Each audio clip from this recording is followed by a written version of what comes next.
De lo que compartimos la semana pasada, para enseguida completar los temas que nos permiten tener el marco completo de referencia de la enseñanza y la doctrina social de la Iglesia, para a la luz de ella compartir algunas ideas, algunas reflexiones con respecto a la situación tan difícil y compleja que vivimos como país.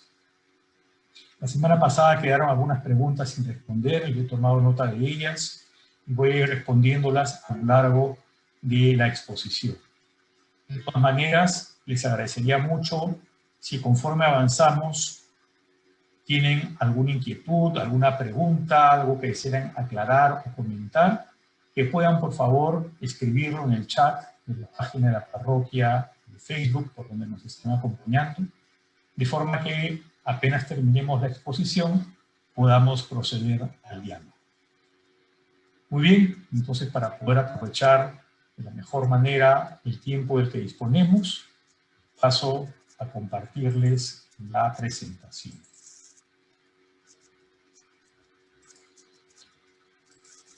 Como recordarán, la semana pasada, luego de hacer algunas consideraciones iniciales sobre la naturaleza, alcance de la doctrina social de la Iglesia, revisamos cuáles son los pilares, es decir, los temas centrales de lo que se ocupa la doctrina social de la Iglesia. El bien de la persona, el sujeto de una dignidad inalienable como hijo de Dios, como ser social, como llamado a su plena realización. La familia como célula fundamental de la sociedad, el trabajo que dignifica al hombre, que le permite adquirir el sustento para sí y para los suyos, y que, viviendo en comunidad, en sociedad, configura un tejido que llamamos la vida económica en ese intercambio de bienes y servicios. Vimos también la sociedad y la comunidad política. La sociedad entendida como el grupo de personas y relaciones, y la comunidad política como las leyes e instituciones que regulan y orientan la vida de la sociedad para que pueda alcanzar su fin. Y la comunidad internacional y las relaciones entre los distintos países. Vimos también los principios que rigen la relación con cada uno de esos pilares que acabamos de recordar. El primero de ellos, el bien común, que fundamentalmente se refiere a que todas las personas, familias, grupos que forman parte de una comunidad o de una sociedad puedan tener acceso a los bienes que le permitan satisfacer sus necesidades fundamentales, materiales y espirituales, de forma que puedan vivir de acuerdo con la dignidad de hijos de Dios. El destino universal de los bienes, que nos recuerda que Dios ha hecho la creación para todos los seres humanos y que nos corresponde a nosotros organizarnos de una manera tal que todos los seres humanos puedan tener acceso a esos bienes que Dios ha creado. La subsidiariedad, que se refiere a la relación entre los distintos niveles de organización que tiene una sociedad, donde las instancias superiores deben permitir que las inferiores actúen de acuerdo a sus derechos y deberes y apoyarlos ahí donde no tengan la capacidad de desarrollarlos autónomamente. Pongamos un ejemplo muy sencillo, la educación pública. Todo ser humano tiene derecho a la educación como medio para el cultivo personal y para capacitarse también para ser un agente de bien en la sociedad. A veces algunas familias no tienen los recursos necesarios para proveer una educación para los hijos y entonces el Estado crea instituciones públicas de los distintos niveles de educación inicial, primaria, secundaria o superior, para que las familias con menos recursos puedan proveer a sus hijos de la educación que necesitan. Entonces, se está subsidiando una necesidad que la familia sola no puede cubrir. Al mismo tiempo, el Estado tiene que ser muy respetuoso y no invadir aquellos campos o terrenos donde la familia sí tiene, puede y debe actuar, como es la formación moral, religiosa de sus hijos. Entonces, proveer de una educación no significa que el Estado pueda imponer una visión de la sociedad, una visión del mundo, un conjunto de valores o de principios que sean contrarios a aquellos que los padres de familia quieran dar a sus hijos. El otro principio es el de la participación, que es un derecho y deber de toda persona de participar en la vida política. Les pongo aquí muchos ejemplos, porque precisamente sobre eso es que vamos a tratar en unos momentos. Y la solidaridad se refiere a la participación como expresión de la caridad cristiana que todos debemos tener en la búsqueda de nuestros semejantes, en la búsqueda del bien de nuestros semejantes, y que se expresa de muy diversas maneras, como por ejemplo en el voluntariado, o también en distintas formas de cooperación, inclusive cooperación internacional, que, eso sí, nunca deben estar sujetas a condiciones que violen la legítima soberanía y la autonomía que tenga un país, o un grupo, o una comunidad, o una familia. Una vez más, las ayudas no deben estar condicionadas a la adopción de valores o principios con los cuales ese país, o esa nación, esa familia no está de acuerdo. Bien, entonces vimos esas cuestiones previas, los pilares, los principios, y vamos a ver ahora algunos valores fundamentales, y finalmente ya las maneras prácticas, concretas, si se quiere, cómo los católicos pueden y deben participar en la vida política y ejercer su ciudadanía. En ese marco comentaremos también sobre la situación nacional. ¿Cuáles son los valores fundamentales entonces a través de cuyo cultivo podemos llevar adelante esos principios y buscar el crecimiento de la persona, la familia, la sociedad como un todo? El primero de ellos es la verdad. La verdad entendida como un valor universal. ¿Qué quiere decir eso? No vamos en este momento, no es el caso de entrar en una reflexión de tipo filosófico acerca de la verdad, pero de manera muy sencilla digamos que la verdad es el conocimiento de la realidad tal como ella es. La realidad antecede al conocimiento, es antes del conocimiento. Para yo conocer algo o alguien, ese algo o alguien tiene que existir antes, si no yo no lo podría conocer. Me lo estaría inventando tal vez, pero no conociendo. Entonces, esa condición aplicada a la vida social quiere decir que existe una verdad sobre el hombre, una verdad sobre la familia, una verdad sobre la comunidad humana, sobre el valor del trabajo, sobre cada uno de los pilares que hemos visto antes, que para los creyentes es una verdad que viene de Dios. Y esa verdad establecida por Dios es la que funda la dignidad. Si yo no acepto que hay una verdad válida para todos, no para alguno, yo tengo mi verdad, tú tienes tu verdad, sino una verdad válida para todos, si no acepto eso, entonces tampoco puedo aceptar que haya una dignidad de todo ser humano, porque también sería igualmente relativa. Entonces, en esa verdad sobre el hombre, creado por Dios, y que se muestra y se revela en la naturaleza del ser humano, en su configuración, en el destino que Dios ha impreso en esa naturaleza, es un principio fundamental para la vida del hombre en sociedad.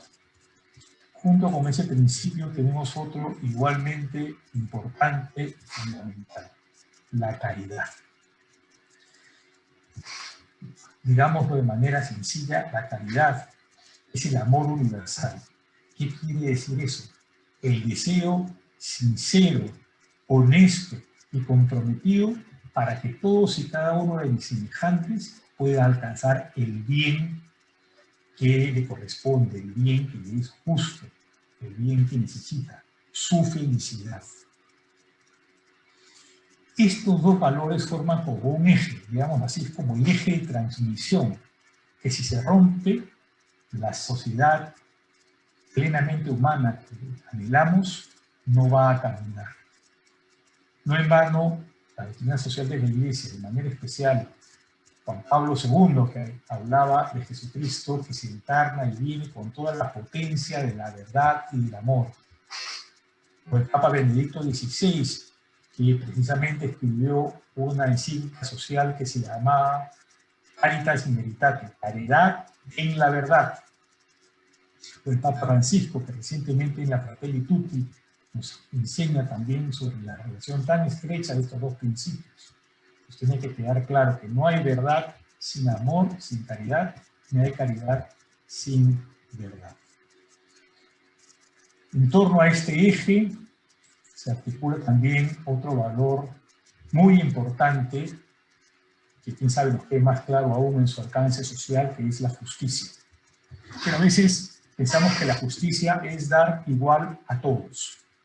En realidad, la justicia, desde una perspectiva cristiana, desde la doctrina social de la Iglesia, se nos dice que la justicia implica dar a cada uno lo que le es debido, lo que le corresponde, lo que necesita. Algunos necesitarán más y habrá que darles más. Hoy que está tan difundido el uso de imágenes y de famosos memes, hay uno que grafica muy bien este principio de la justicia que seguramente muchos de ustedes han visto, ¿no? Cuando hay tres muchachos, uno alto, uno mediano y uno bajito, que están queriendo ver el partido de fútbol a través de una valla, de una pared, ¿no? Si les damos un cubo del mismo tamaño a los tres, el más alto va a poder ver, el mediano va a ver un poquito con dificultad y el más bajito no va a ver nada. Mientras que si le damos a cada uno un cubo de acuerdo a la necesidad que tiene, los tres podrán ver el partido. Esa imagen representa muy bien el sentido cristiano de la justicia. Otro principio fundamental o otro valor fundamental es el de la libertad.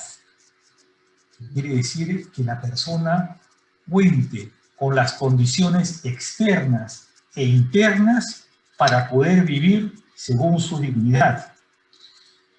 Vale la pena leer lo que a este respecto dice el compendio de la doctrina social de la Iglesia.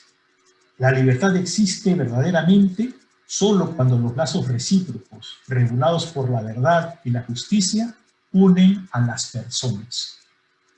La libertad exige a cada miembro de la sociedad, que a cada miembro de la sociedad le sea permitido realizar su propia vocación personal, es decir, que pueda buscar la verdad y profesar sus propias ideas religiosas, culturales y políticas, expresar sus propias opiniones, decidir su propio estado de vida y, dentro de lo posible, el propio trabajo, asumir iniciativas de carácter económico, social y político.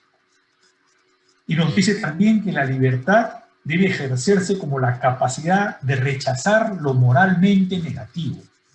Cuando me quieren imponer algo moralmente malo, algo que va contra mis principios como católico, tengo que tener la libertad de poder rechazarlo sin que eso traiga ninguna consecuencia negativa para mí ni para los míos.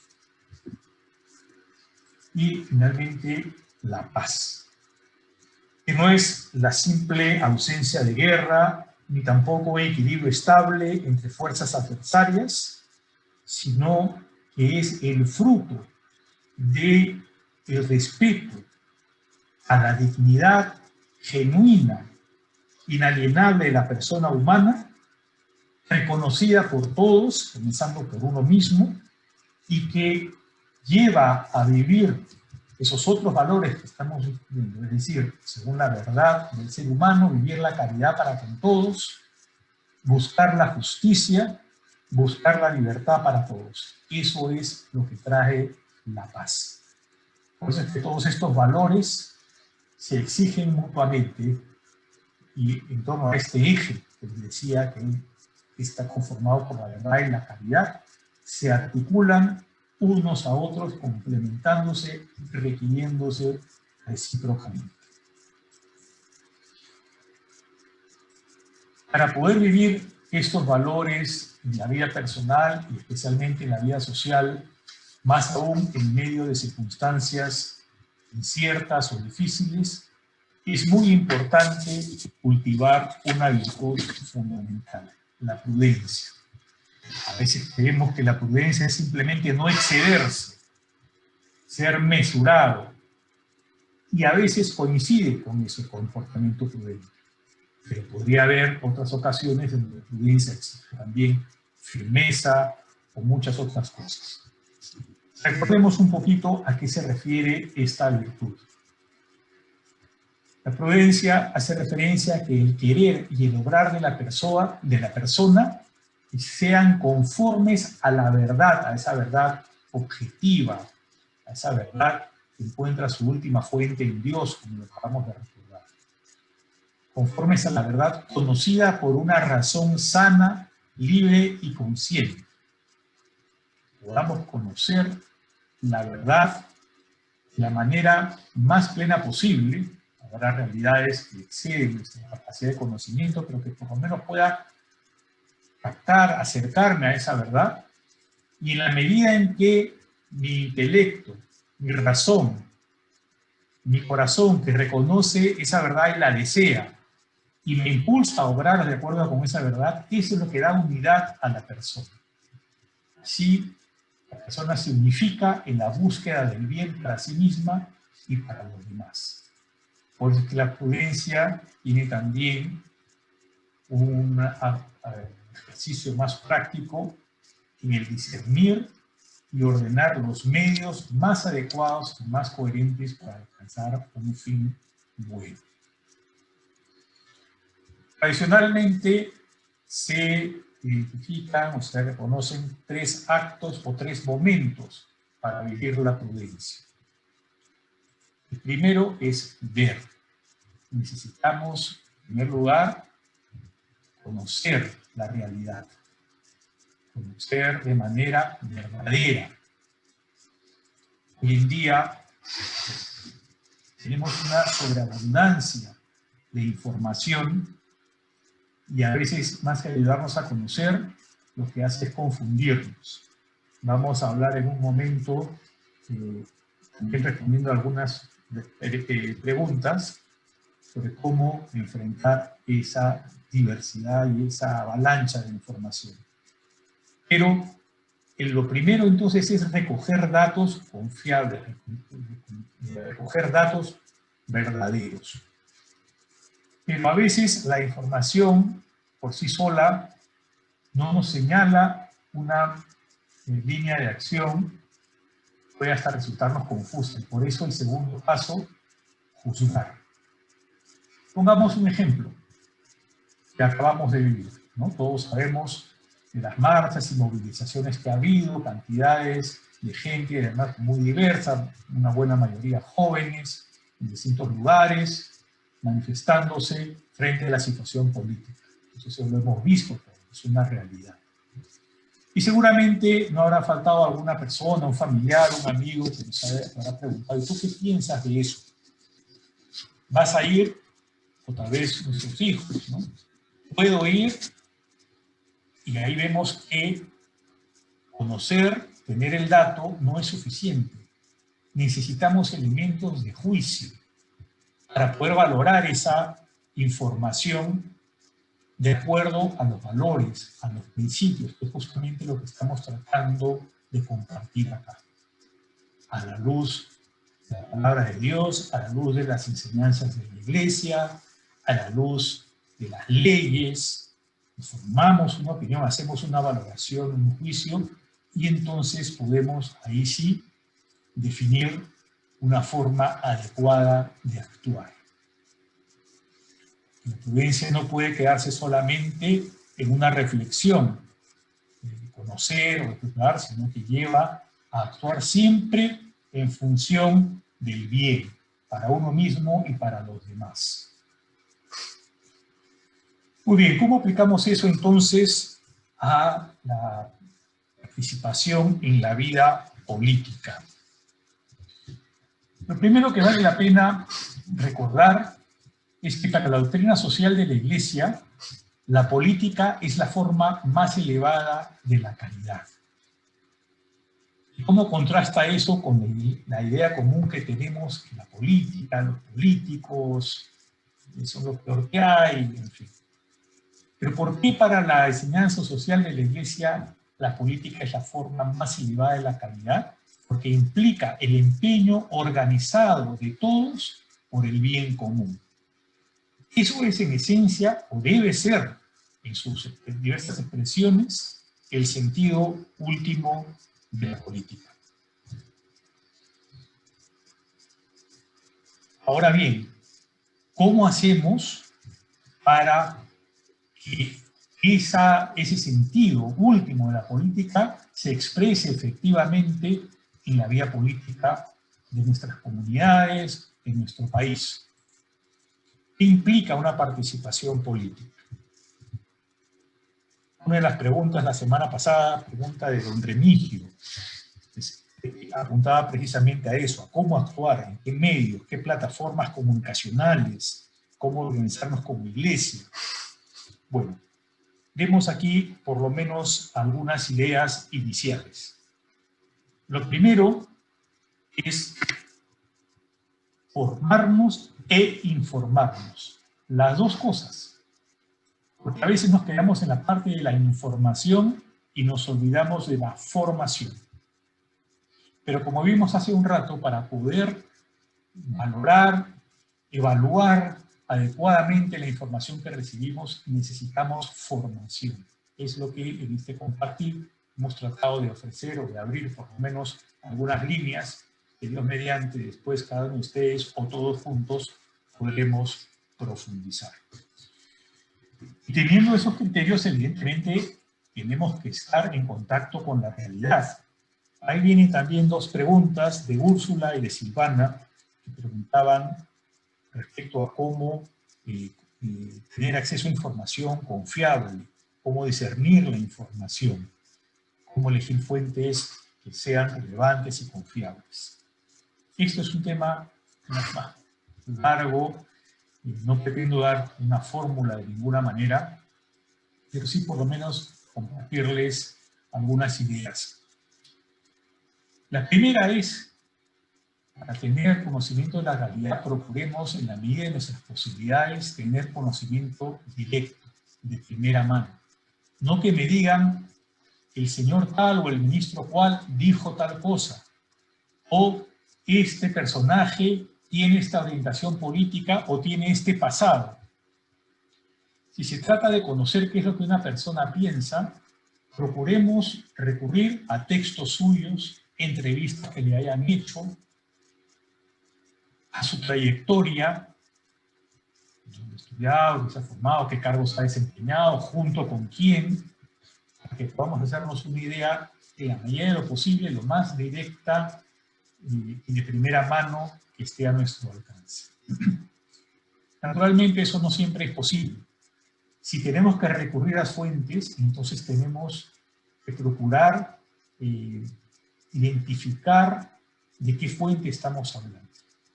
Y ahí hablemos de las fuentes más formales, entre comillas, y las más informales. Las más formales serían los medios tradicionales, programas de televisión, periódicos, revistas, artículos firmados por alguien, y ahí es muy importante tener en cuenta al autor y al medio. ¿Qué orientación tiene?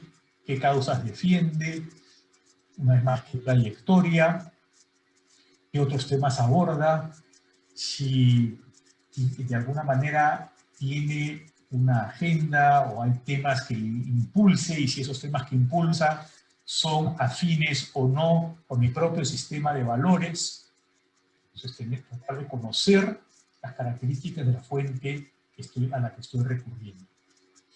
Y las fuentes más informales, por decirlo de alguna manera, son aquellas que hoy día nos inundan tremendamente, que son las redes sociales, y otra más tradicional, que es el famoso boca a boca. Entonces, en el boca a boca, bueno, yo por lo menos sé quién me está hablando, y sé si es de mi confianza o no, o sé si es una persona muy bien intencionada, pero poco informada. Entonces, eso me da algunos elementos para poder ponderar cuánta confianza, cuánto crédito le doy a lo que me está diciendo. Pero en las redes hay, como digo, información abundante. Hoy en día, además, los fake news, las noticias inventadas, inclusive hablan de las granjas de noticias, donde se fabrican estos fake news, hoy día con tecnología que inclusive pueden fabricar una entrevista que no ha existido, en fin, muchas de estas cosas. Entonces, en términos generales, a no ser que sea una información que circula en redes, pero con un autor identificado, que yo pueda evaluar en los términos que hablamos hace un rato, si son simplemente usuarios anónimos, usuarios que no conozco, no son informaciones del todo confiables. No me parecería prudente fundar decisiones u opiniones en información que he recabado solamente a través de las redes. Entonces, para participar, recapitulando un poco, lo primero es formarse e informarse. Lo segundo, muy relacionado con eso, es educar la conciencia en los valores y principios perennes. Es decir, no en cosas de coyuntura, de momento, que hoy día puede ser unas y otras. ¿Cuáles son los valores perennes? Aquellos que emanan del Evangelio, de las enseñanzas de la Iglesia, de los temas que acabamos de ver en la exposición.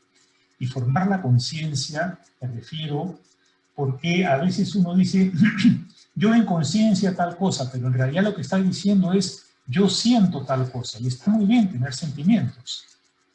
Pero la conciencia es algo más profundo, más fino, y la conciencia tiene que ser educada, tiene que ser forjada y formada a partir de los valores, no simplemente de, como se dice popularmente, el feeling del momento.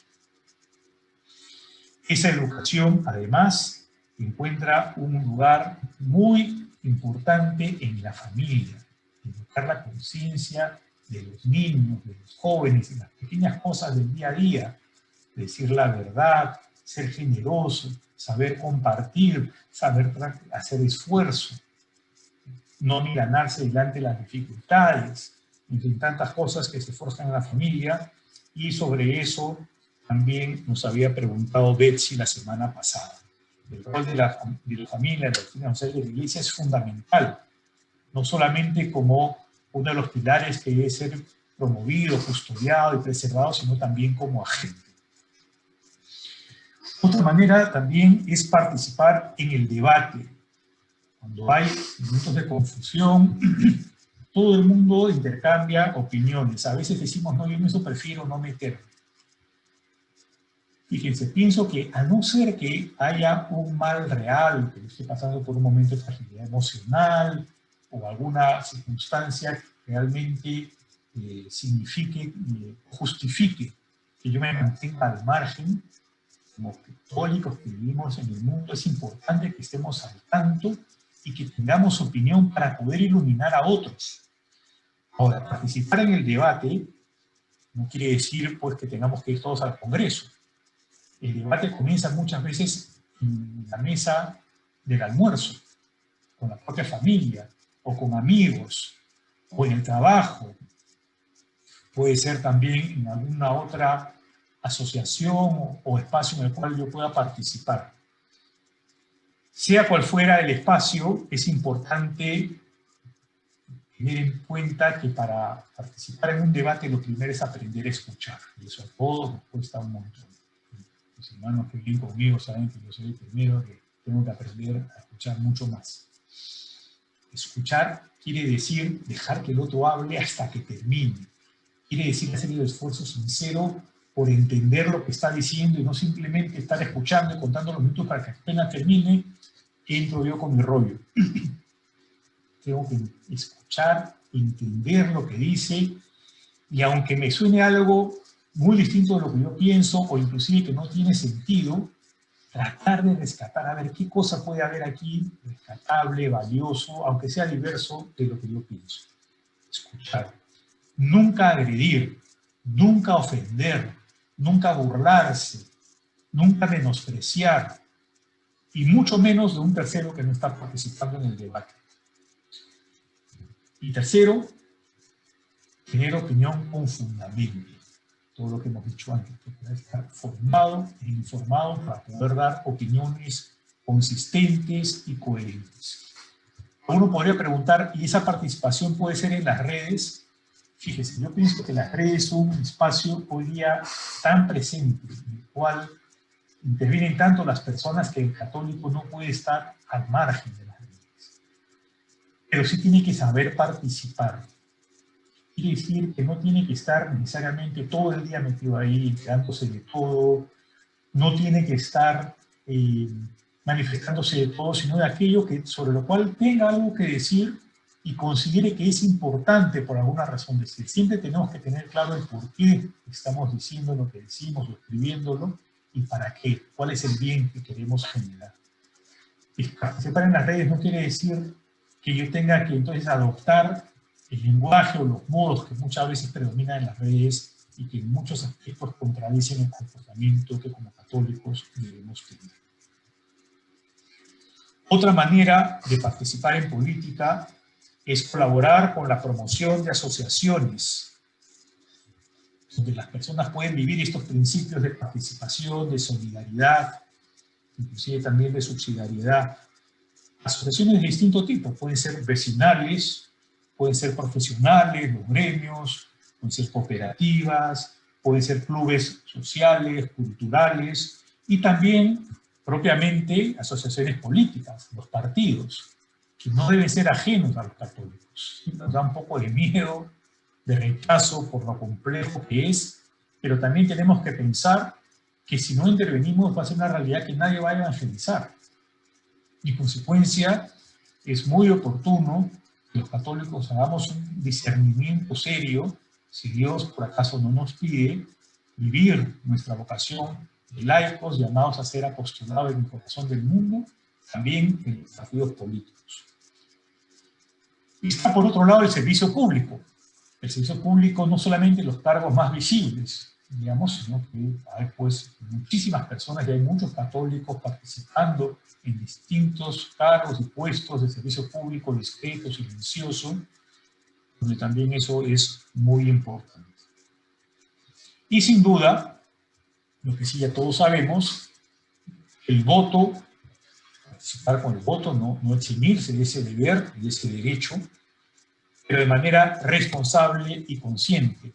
Y eso requiere dedicarle tiempo para saber quiénes son los candidatos, para saber, como les decía antes, en la medida de lo posible de primera mano, qué piensan, qué programas tienen, cuál es su trayectoria, con quiénes están asociados, para a partir de eso poder decir, bueno, es afín a mis convicciones, a mis valores, a mis principios como católico o no.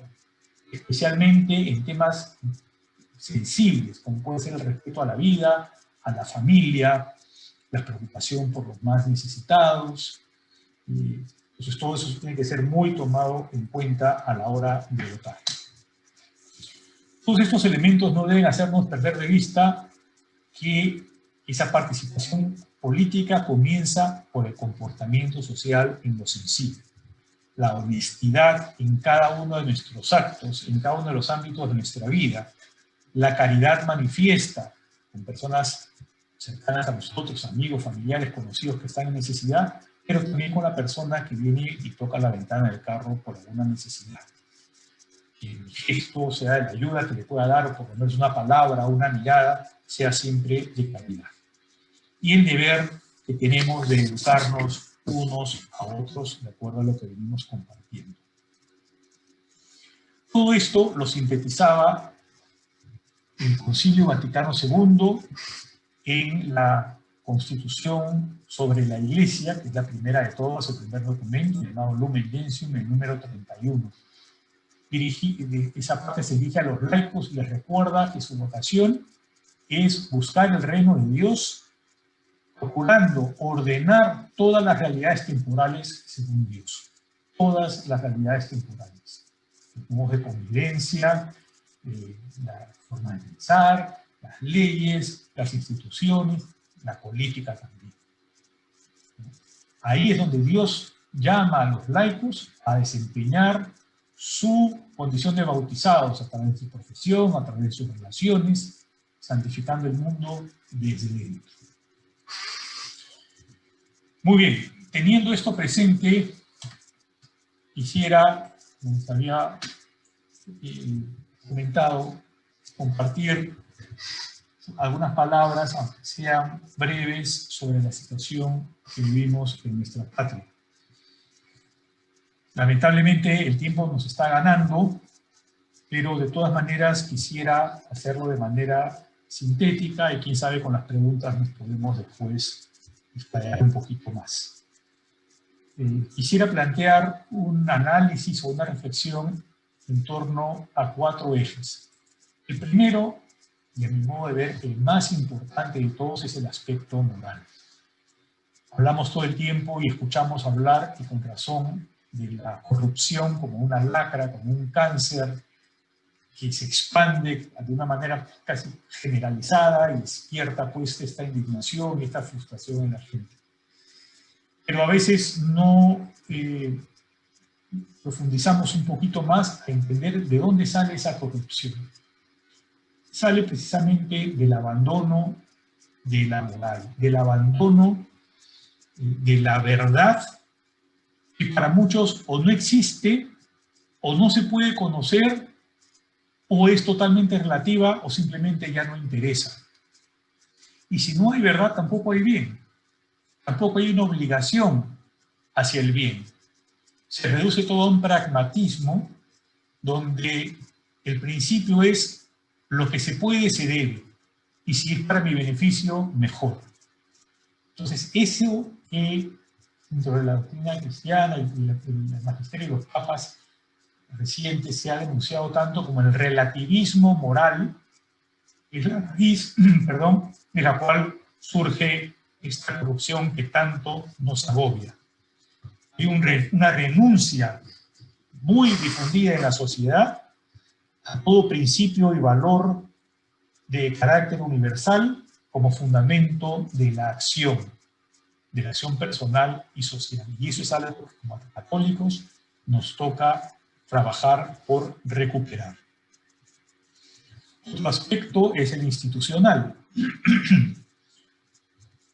Es decir, por todo lado escuchamos que en el Perú el Estado está fallido, no solamente por la corrupción que lo carcome, sino también porque el conjunto de leyes, instituciones, lo que se llama el aparato del Estado, no responde a la realidad.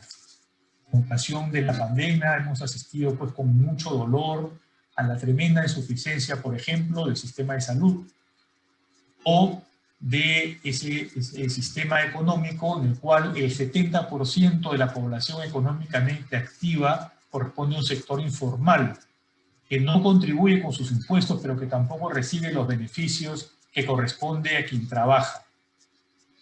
Son fallas y limitaciones, violencias que vienen de mucho tiempo y que no acabamos de resolver. Frente a eso, sin embargo, los vacíos legales que hay, en fin, hoy se plantea como la panacea, digamos, la solución a eso, una nueva constitución. Hay que tener mucho cuidado con eso. Ahí hay que aplicar lo que acabamos de decir, conocer de primera mano, leer, estudiar la Constitución. Hay que entender que la Constitución, como es la regla suprema del Estado,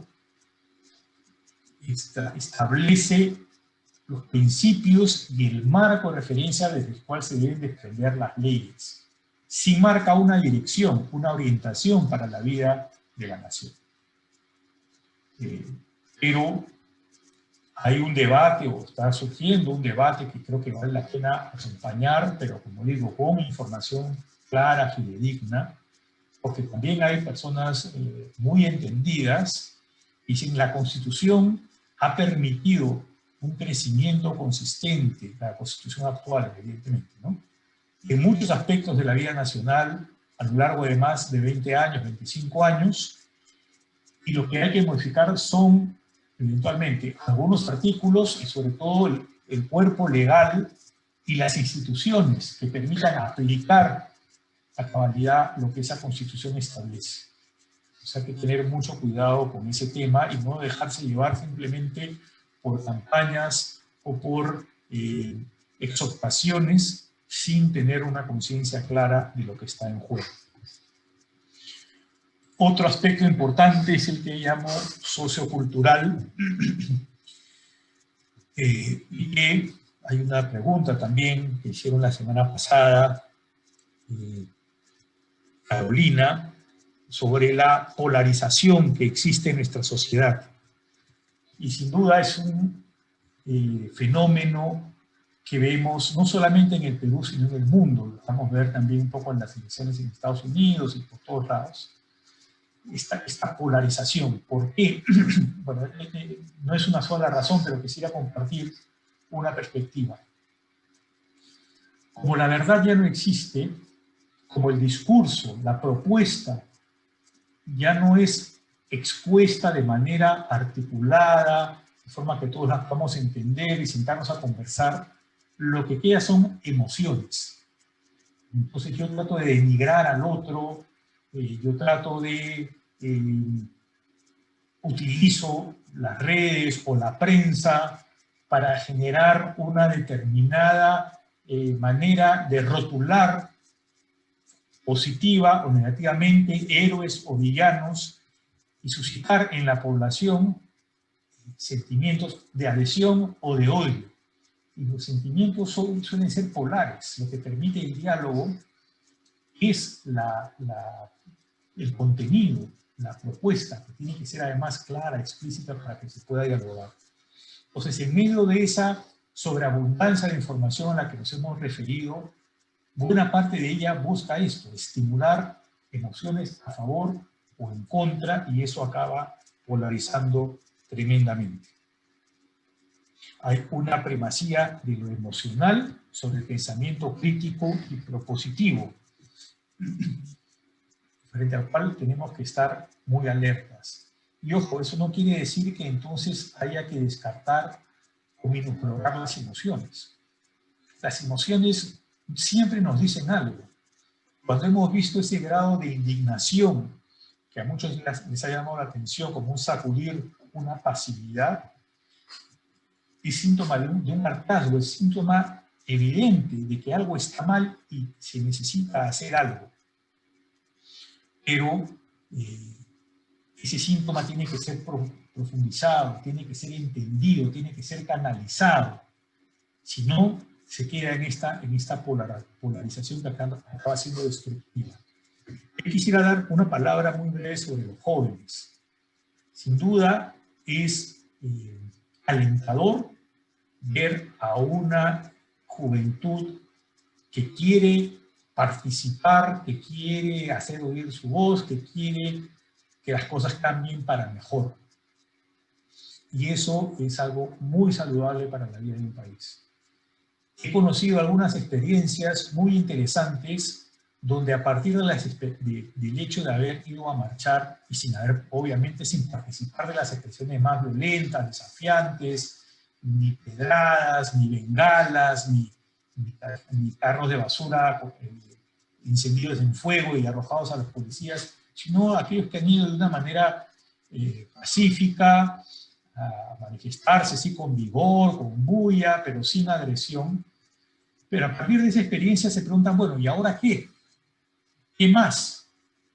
Y hay algunas iniciativas interesantes, el grupo de universitarios que se está organizando para realizar trabajos en comunidades más necesitadas, otros que quieren formar grupos para lo que estamos planteando precisamente, para profundizar en la propuesta de los candidatos, para promover el voto consciente, en fin. Entonces, esa movilización y esos sentimientos son una puerta de entrada, pero requieren ser entendidos y orientados. No por alguien externo, no presentar a esos jóvenes alternativas, constructivas, basadas en valores genuinos, que es lo que ellos están anhelando, para que puedan esa energía toda canalizarla de una manera, vuelvo a repetir, constructiva. Finalmente, el último aspecto es el ideológico político. Las ideologías, para decirlo de una manera muy sencilla, son una determinada concepción de la realidad social y política, de cómo debe ser el país, de cómo debe estar organizado, de cómo se deben comportar las personas. ¿Cuál es la diferencia entre una ideología y una doctrina? La doctrina identifica los principios, los propone y dialoga con otras doctrinas y busca puntos de contacto para contribuir juntos al bien común. La ideología, en el sentido político, tiende a entenderse absoluta, a coger algunos aspectos de la realidad, elaborar esta concepción y tratar de hacer que la realidad pase por ahí. Y lo que no pasa, se elimina. De una forma u otra, se elimina, se cancela. Y estas ideologías, además, tienden a traducirse en sistemas. Conocemos las más notables, digamos, del siglo pasado, sobre todo sus expresiones más totalitarias, el comunismo, sea soviético, chino, y todos los países de su órbita, ¿no? Que postula un Estado fuerte, con poder absoluto, vertical sobre las personas, el valor de la persona es meramente clasista, es decir, tiene un valor de acuerdo a la clase a la que pertenece, no un valor en sí mismo. O el capitalismo en su versión una vez más ideológica, individualista, la teoría de que cada individuo tiene que velar por sí mismo en la medida que él esté bien, por sobreabundancia, digamos, irá beneficiando a los otros, pero que cada uno se entiende como un individuo totalmente aislado, responsable de sí y no de los otros. Bueno, el problema es que hoy en día esas ideologías son más difíciles de identificar, porque si antes eran programáticas y exponían sus propuestas, hoy en día se vale mucho de la manipulación, del lenguaje. Todos hemos oído hablar de la ideología del género y cómo precisamente quienes la postulan digan que sea una ideología. Esa es precisamente parte de esto de tratar de disfrazar, manipular y al mismo tiempo meter la realidad a través de su modo de pensar. La ideología de género, por ejemplo, se basa en la prescindencia, o mejor, la negación del orden natural. Para ellos el orden natural es un dato totalmente irrelevante. No hay una naturaleza que funde la identidad de una persona, sino que todo se construye, desde su identidad sexual, sus modos de convivencia, sus maneras de construir la familia. De esa manera justamente van deconstruyendo todo y tratando de hacer pasar la realidad a través de su modo de pensar. Una vez más, y sobre esto pues habría mucho que hablar, también nos preguntaba Carlos la semana pasada, cómo prepararse frente a las amenazas, que además son muy mordaces, porque son veladas, son disfrazadas, apelan al sentimiento, a medias verdades, a estimular estos sentimientos intensos de adhesión por un lado, pero de odio al que piensa distinto. ¿Cómo prepararse? Pues yo diría, de alguna manera, con lo que hemos procurado compartir hasta aquí. En primer lugar, comprendiendo que como católicos, como bautizados, tenemos una responsabilidad de participar de manera consciente, que para eso tenemos que formarnos, estar informados, que compartir mucho entre nosotros, educarnos, educar nuestra conciencia, educar a los demás, organizarnos, y todo eso tener muy presente que si bien todo esto es un deber como bautizados que vivimos en medio del mundo, somos finalmente ciudadanos del cielo. Es decir, la salvación que todos anhelamos viene de Dios, no de ninguna otra propuesta política. Y es, o más bien, de ninguna propuesta política, de ningún líder, de ningún partido, de ninguna doctrina o ideología política. Más bien, por encargo de Dios para ordenar todas las realidades hacia Él, es que tenemos que participar, teniendo los pies y las manos, trabajando activamente en estas realidades, pero la mirada y el corazón siempre puestos en lo alto. Disculpen haberme extendido tanto, de todas maneras tenemos algunos minutos todavía para las preguntas que ustedes tengan, y si no pudiéramos cubrirlas todas, conocer con el padre Chali para ver cómo podemos seguir saliendo al encuentro de sus inquietudes. Muchas gracias a todos.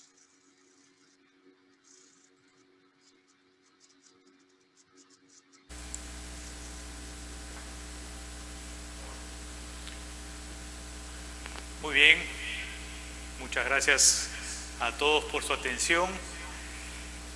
Nuevamente pido disculpas por la extensión en esta primera parte, que no debería haber sido tan larga, pero tenemos todavía algunos minutos para responder a algunas preguntas que ya han ido haciendo llegar. Voy a tratar de hacerlo de manera muy sucinta, muy breve.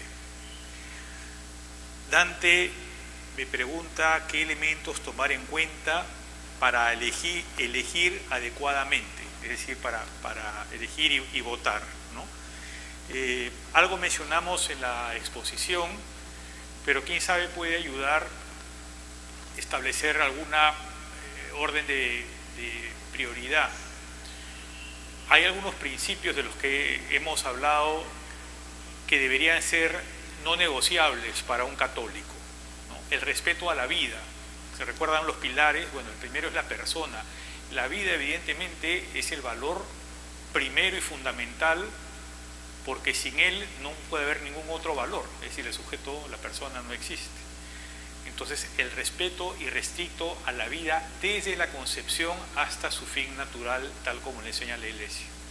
Un segundo principio que también debe ser no negociable es el de la familia.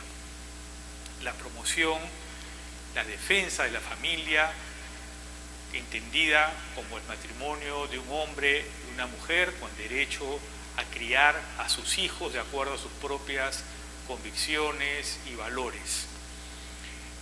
Y además, evidentemente, proveer pues, la educación y las condiciones para que esas familias puedan sustentarse y desarrollarse adecuadamente.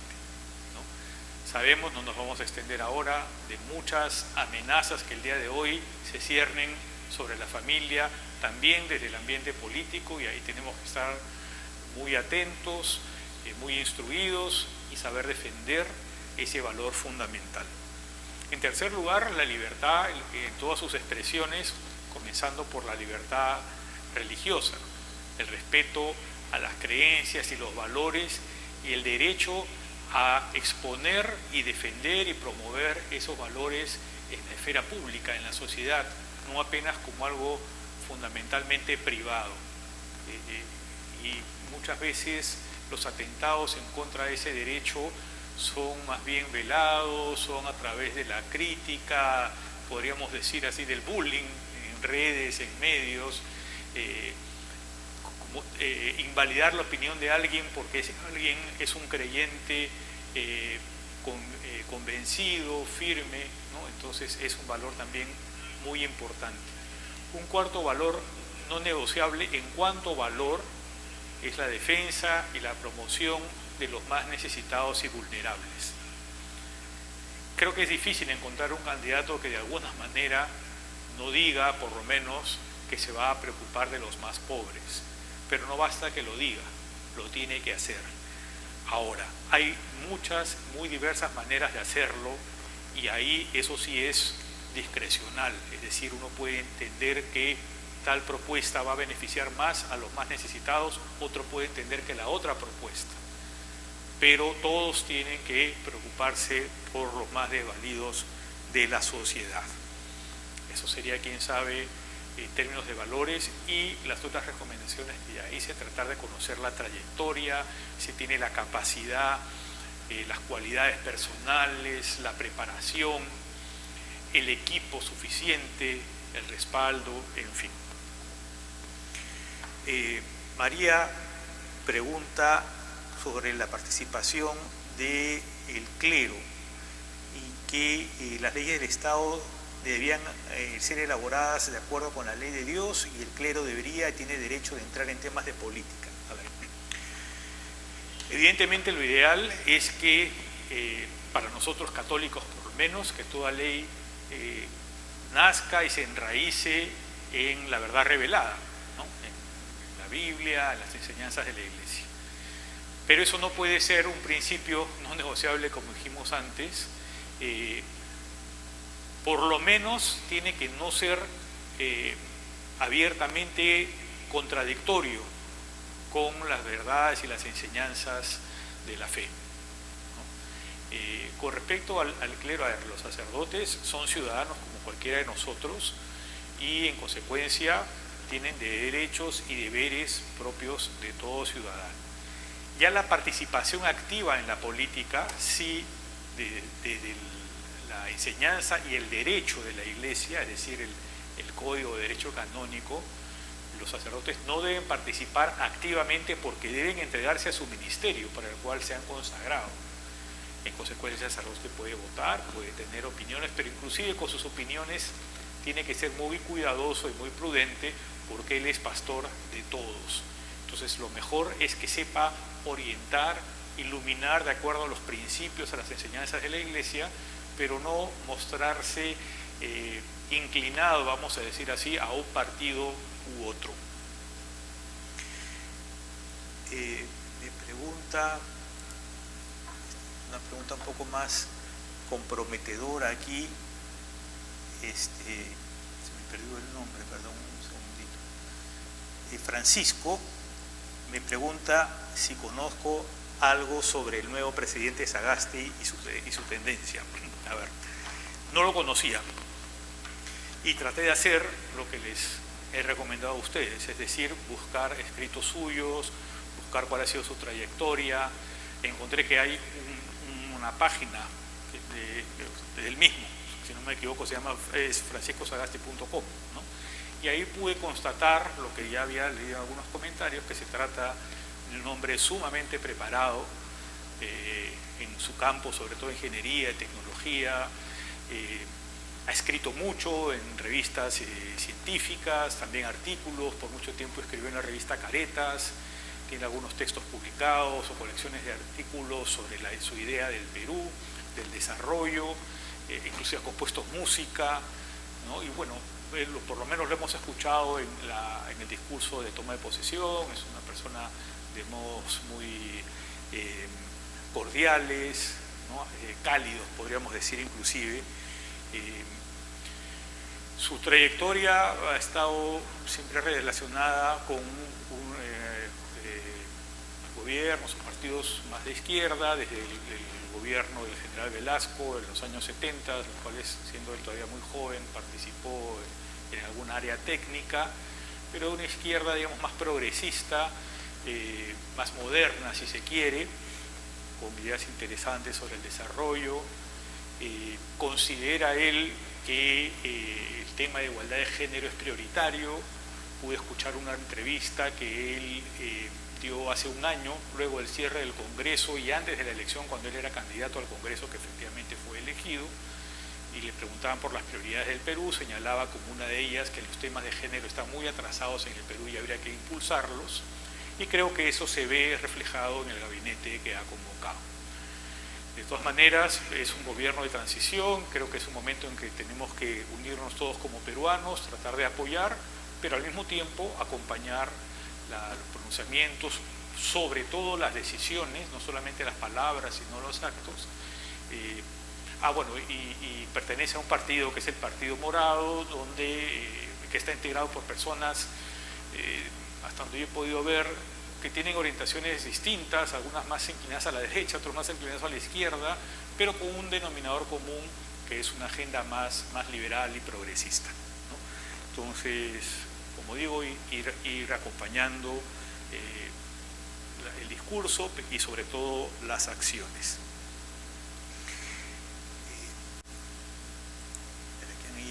Han ido llegando muchas más preguntas de las que yo pude anotar.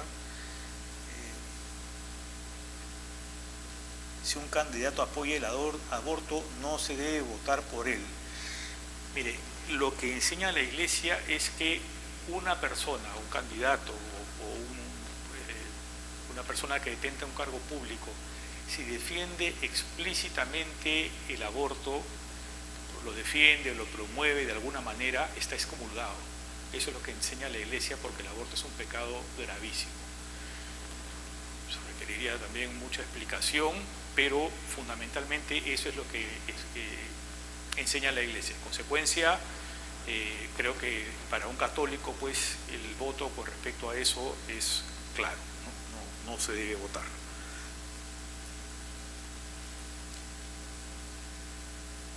La conducta política, me pregunta Walter, por la conducta política de los partidos llamados cristianos. Bueno, habría que ver exactamente cuál. Históricamente ha habido muchos, desde la democracia cristiana, que existió en muchos países y luego aquí también en Perú, pero ya dejó de existir hace, 30 años. El Partido Popular Cristiano, que es un partido, digamos, que procura basar su programa en valores cristianos, al mismo tiempo en una economía de mercado, pero con un alcance social, pero que hoy en día tiene una expresión muy reducida, ¿no? Se ha formado un nuevo partido de este señor López Aliaga, que sí se presenta como un partido explícitamente cristiano, inspirado en valores cristianos. Está recién comenzando, de alguna manera heredó lo que era Solidaridad Nacional, pero ha sido una refundación completa. Hay que ver cómo se va desempeñando. Creo que es algo favorable que tenga esa valentía, diría, de mostrarse explícitamente cristiano, pero como digo, es una experiencia nueva que hay que acompañar. No sé, Walter, si con eso te respondo, pero es que el panorama tampoco nos da muchas realidades que comentar. Y varios ministros, me pregunta Matilde, varios ministros no han jurado ante Dios. ¿En qué creen ellos? ¿Cuáles son sus prioridades? ¿Egoísmo? ¿Se puede confiar? A ver,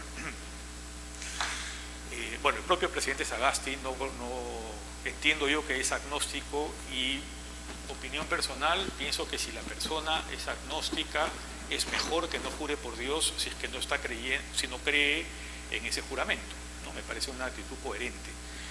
Que sea agnóstico, que no crea en Dios, lo hace una persona poco confiable. Pienso que no, ni a él ni a cualquiera, ¿no? Yo conozco a algunas personas que no creen, y sin embargo son personas muy buenas, muy correctas, que a mí por lo menos me merecen toda confianza.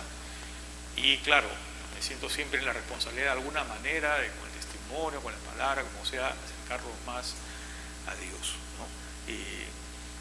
Sin duda sería, vuelvo a repetir, ideal poder contar con gente cuyos valores se abran también a una dimensión religiosa y los pudiéramos conocer más. Pero, digamos, respondiendo específicamente a la pregunta de Matilde, creo que el hecho de que sean agnósticos no los hace necesariamente desmerecedores de confianza o incapacitados para el cargo. Habría que ver, si no tienen los valores religiosos, cuáles son los valores que tienen, que proponen, y sobre todo la agenda política y social que tienen, ¿no? Porque puede haber personas que, sin tener el valor religioso, sí valoran la persona, la familia, el bien común, en fin, la igualdad de posibilidades para todos. Pero hay muchos también que justamente desde esa no creencia postulan otros valores, como hemos mencionado en algún momento, niegan explícitamente o implícitamente con sus actos el orden natural, y eso sí se traduce en medidas que son muy nocivas para la persona y para la sociedad.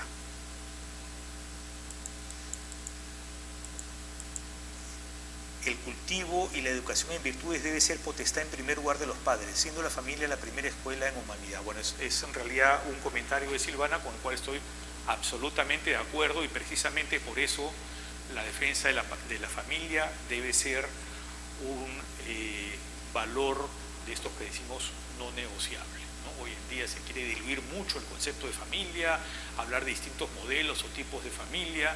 Creo que hay que distinguir muy claro las relaciones que puede tener una persona con lo que es el matrimonio y la familia. Y eso creo que sí tenemos que ser muy claros y muy firmes. Antes de continuar, en realidad ya nos hemos pasado algunos minutos. Yo, previendo que podía haber algo de demora, le consulté al padre Chali, quedamos en que respondiera todas las preguntas para los que se puedan quedar, pero como después el video queda grabado, los que tengan que retirarse no hay ningún problema, y quedará la grabación para que eventualmente puedan ver las respuestas que no alcancen a ver en vivo, digamos. Entonces, voy a seguir avanzando, pero si alguien se tiene que retirar no hay ningún problema. Patricia dice, como Iglesia Católica, ¿por qué debemos de regirnos por decretos de emergencia establecidos por el Estado? ¿No es la Iglesia un ente independiente? No. A ver, no en cuanto... A ver, primero, nosotros, la Iglesia somos todos, ¿no? Todos los bautizados somos parte de la Iglesia, y como leemos en la misma Sagrada Escritura, en las cartas de San Pablo, en fin, forma parte de la enseñanza social de la Iglesia, el cristiano debe obedecer las leyes que sean justas. Y esa es una obligación moral también para el cristiano, yo diría aún más para el cristiano. Entonces, como ciudadanos, estamos totalmente regidos por las leyes del país, sean ellas dadas por la vía regular o por los decretos supremos o de emergencia, siempre que no contradigan pues la moral y los principios, ¿no? O sea, si saliera pues en muchos lugares donde, por ejemplo, se ha aprobado el aborto, e inclusive se regula que todos los médicos, todos los tetras tengan que practicar abortos, debe preservarse el derecho a la objeción de conciencia, y el médico católico decir, yo no voy a participar. En algunos países, en algunos lugares, inclusive se ha tratado de cercenar el derecho a la objeción de conciencia y ejercer presión, y ha habido, bueno, en Argentina ocurrió hace algunos meses, el año pasado me parece, a un médico que inclusive llegó a ser condenado, no sé si a una multa o algún tiempo de cárcel por eso, ¿no? Entonces, todos estamos sujetos a las leyes, también los católicos, inclusive los sacerdotes, todos en lo que corresponde, y tenemos la obligación moral de obedecer a aquellas leyes que sean justas, que no contradigan los valores fundamentales.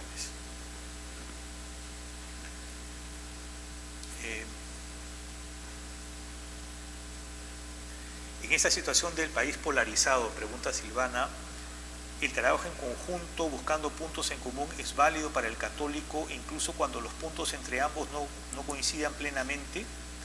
Es decir, lograr bienes mayores aunque se puedan colar puntos discordantes con los principios cristianos.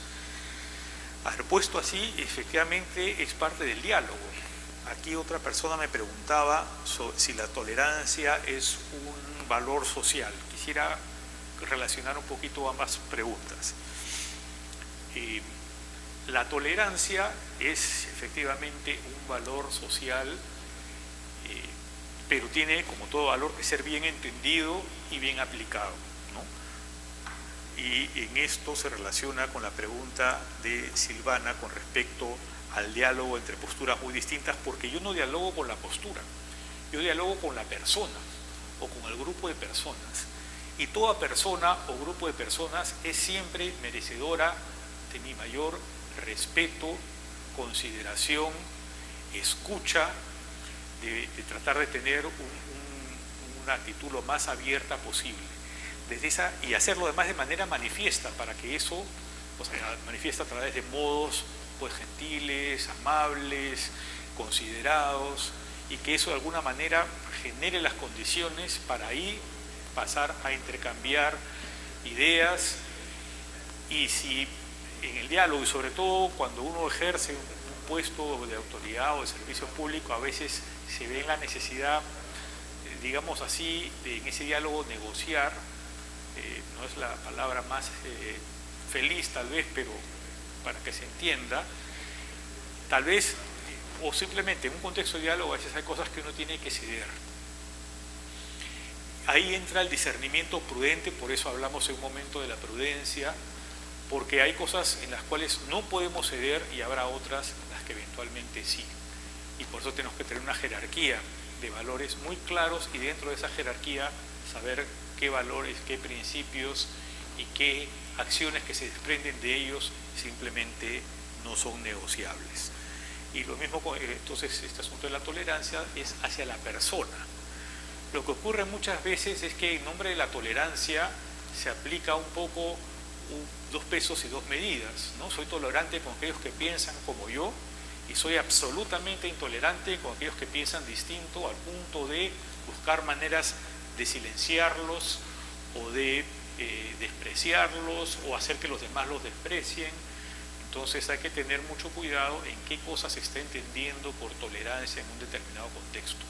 Pero en cuanto a valor en sí mismo, sí, sin duda es un valor social, y yo diría es un valor cristiano en la medida que esté fundado en la caridad.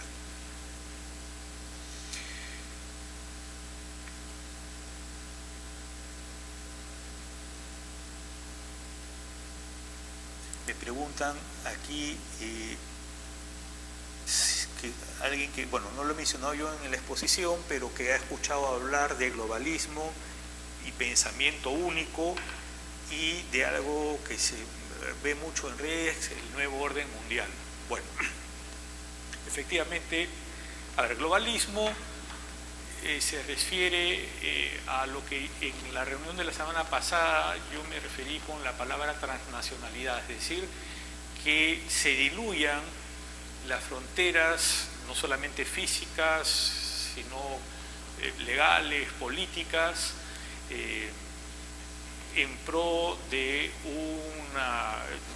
un mundo más global, digamos, pero toda colectividad, desde una familia, un barrio, los que viven en un mismo edificio, la ciudad, el país, necesita una organización, y esa organización siempre obedece a principios que no son solamente prácticos, sino que se inspiran en un ideal a alcanzar, en un modelo, ¿no? Sea de armonía, de justicia, de intercambio. Entonces, en ese globalismo, por coger solamente un ángulo, porque tiene muchos ángulos complejos y delicados, pero ¿quién dicta esa orientación en un mundo así global? Esa es una primera cosa que nos tenemos que preguntar. ¿Qué ganamos y qué perdemos? No solamente como personas, sino como nación, como humanidad inclusive, ¿no? Y esto del nuevo orden mundial, pues bueno, mucha gente habla de eso, a veces desde las teorías de la conspiración, y que hay un grupo de personas secretas con ramificaciones en los principales gobiernos del mundo que mueven los hilos. De eso no hay evidencia. De lo que sí hay evidencia es que mundialmente, en muchos países, se impulsan agendas semejantes que contienen temas como los que hemos visto, el género, los derechos al matrimonio y a la adopción por parte de personas homosexuales, el aborto, otras formas de atentados contra la familia, una libertad entre comillas, ningún tipo de restricción en el ejercicio de la sexualidad, no solamente en el ejercicio, sino en la comprensión de la propia sexualidad, que la persona decide y puede tener inclusive una sexualidad líquida, voluble, en fin, que finalmente va minando y destruyendo la propia identidad de la persona como tal, ¿no? También lo del globalismo está considerado ahí. Entonces, que esa agenda se viene impulsando en distintos lugares del mundo, sí hay evidencia. ¿De qué cosa también hay evidencia? De que hay fuerzas económicas muy poderosas que impulsan estas agendas, ¿no? Es creo conocido de todos, este señor George Soros y su Open Society Foundation, junto con otras fundaciones que distribuyen dinero por muchísimos lugares, entre ellos el Perú, a través de ONGs, que nacieron las ONGs, recordemos, como modo de organizarse, que no tuvieran que pasar por toda la burocracia del Estado para que de manera ágil pudieran salir a atender a las personas más frágiles y vulnerables. Para eso nacieron las organizaciones no gubernamentales. Pero bajo ese paraguas y esas facilidades se han venido difundiendo muchísimas cosas que por lo menos es dudable que beneficien a los más frágiles y necesitados, ¿no? Entonces, a través de estas ONGs que tienen mucha facilidad para recibir donaciones, se van difundiendo muchas de esas cosas. De eso sí hay evidencia, ¿no? Además, hay mucho acceso a medios de comunicación. Hay mucha presencia en la academia, en las universidades. Entonces, todo eso va haciendo que esta agenda vaya siendo asumida, se vayan formando según esa visión de la persona y del mundo muchas generaciones que lo asumen como lo debido, lo correcto, lo moderno, y así va avanzando. Entonces, como digo, las teorías de la conspiración, digamos, más intrincadas, yo tomo distancia porque no veo evidencia de que eso sea así, pero sí en aquello que hay evidencia y que, en mi opinión, es suficientemente preocupante, creo que sí podemos afirmar que existe ese paraguas, digamos, debajo del cual entran muchas cosas y que se ha denominado como nuevo orden mundial. Y lo del pensamiento único es que, justamente lo que hablaba hace un rato, estas personas que siguen este modelo, este modo de pensar, y que se pretenden muy abiertas, pero a quien piensa distinto inmediatamente son etiquetados como anquilosados, ultrapasados o rígidos o cualquier epíteto que los descalifique, y de esa manera lo que se pretende es imponer justamente un pensamiento único acorde con lo que la agenda que ellos propugnan, y eliminar cualquier otra manera de pensar, sea en el ámbito político, en el ámbito cultural, filosófico, en el que fuera, ¿no? Entonces, sí hay una realidad ahí que es preocupante.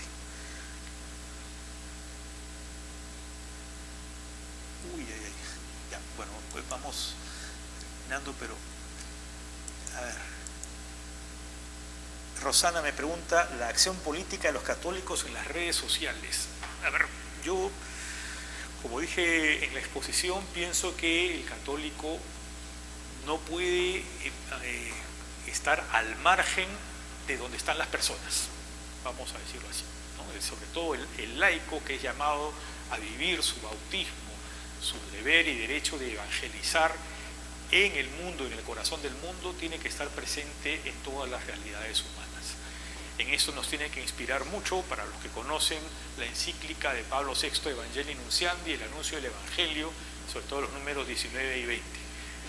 Dios mediante, en otra ocasión podremos tratar más ese documento, que es muy, muy enriquecedor.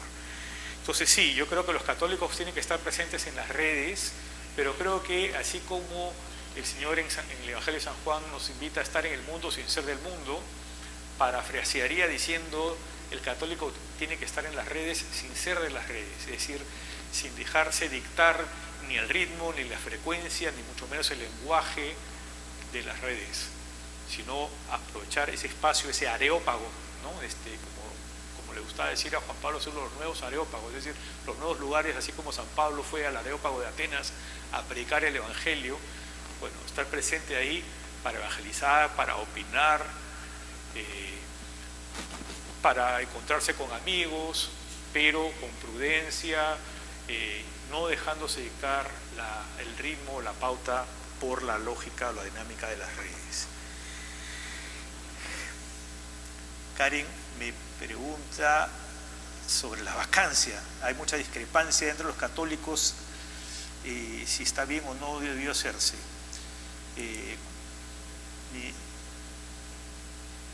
Y cómo, me pregunta cuál es mi opinión de cómo saber lo correcto y tener claro nuestros criterios con respecto a ese punto. A ver. Y respondería a partir de lo que comentamos en la exposición, yendo a las fuentes. El proceso de vacancia es un proceso constitucional. Veamos qué dice la Constitución. Y bueno, claro, hay otros documentos a los cuales no es tan fácil acceder, el reglamento del Congreso, o inclusive los cuadernillos de borradores y discusiones, pero que están registrados de cuando se elaboró la Constitución del 93. El proceso de vacancia es un proceso, además, que existe en la Constitución no solamente del 93, sino de hace muchas décadas, y que existe también en muchos otros países. Entonces hay elementos objetivos para poder hacerse un juicio. Yo quiero darle mi opinión, y no quiero que la mía sea la de ustedes, pero tampoco quiero esquivarme a la pregunta. De lo que yo he podido leer y escuchar, creo que el proceso de vacancia, por la causal que fue aducida, de la incapacidad moral permanente, fue totalmente constitucional, es decir, fue un proceso lícito, válido. Creo que el cuestionamiento puede venir por otro lado, que es justamente el de la prudencia. Si era el momento, no era el momento, ahí hay mucho debate, porque el que faltara poco tiempo para las elecciones, bueno, ¿qué pasa si es que bajo las condiciones que se daban esas elecciones no podían ser garantizadas de manera transparente, justa, ¿no? Por otro lado, claro, tal vez si uno hubiera tenido bola de cristal y hubiera visto lo que iba a ocurrir con estas marchas y esta violencia que se ha generado, tal vez hubiera sido más prudente no proceder a la vacancia, pero vuelvo a repetir, mi parecer, a partir de lo que he leído y escuchado y contrastado, es que el proceso fue legítimo, y que la discusión en todo caso podría darse en el plano de lo prudencial, no de la licitud, y ciertamente no fue un golpe de Estado.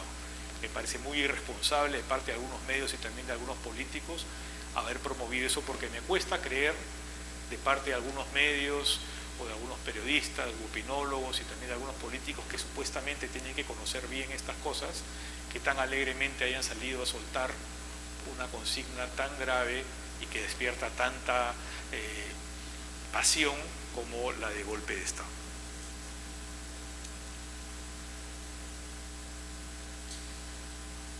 Me dicen, si existe en el Perú algún instituto que forme líderes cristianos como otros que existen en Chile. Yo tengo entendido que sí. Algunos partidos tienen formación de juventud, hay universidades que tienen programas de formación de líderes, la Universidad de San Pablo en Arequipa tiene un programa de formación de líderes y también un centro de gobierno, hay algunas iniciativas particulares también de algunos otros colectivos. Habría que preguntarse por qué no son más difundidas, tal vez sobre todo en un tiempo como este, ¿no? Y sería deseable que lo fueran.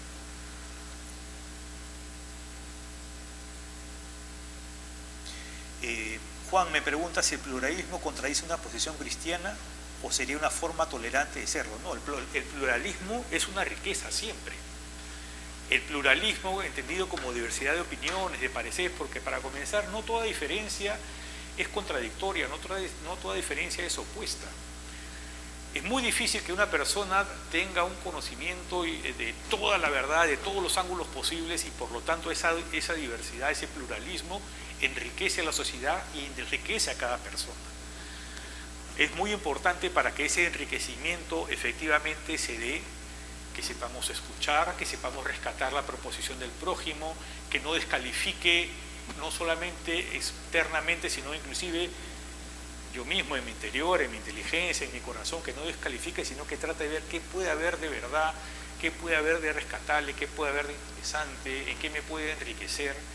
Y ahí donde haya diferencia y conflicto, igual, como dije hace un rato, debe haber respeto. Respeto no quiere decir estar de acuerdo. Escucha tampoco quiere decir necesariamente estar de acuerdo, pero siempre hay que escuchar, siempre hay que respetar y hay que partir de que esa referencia, esas diferencias enriquecen.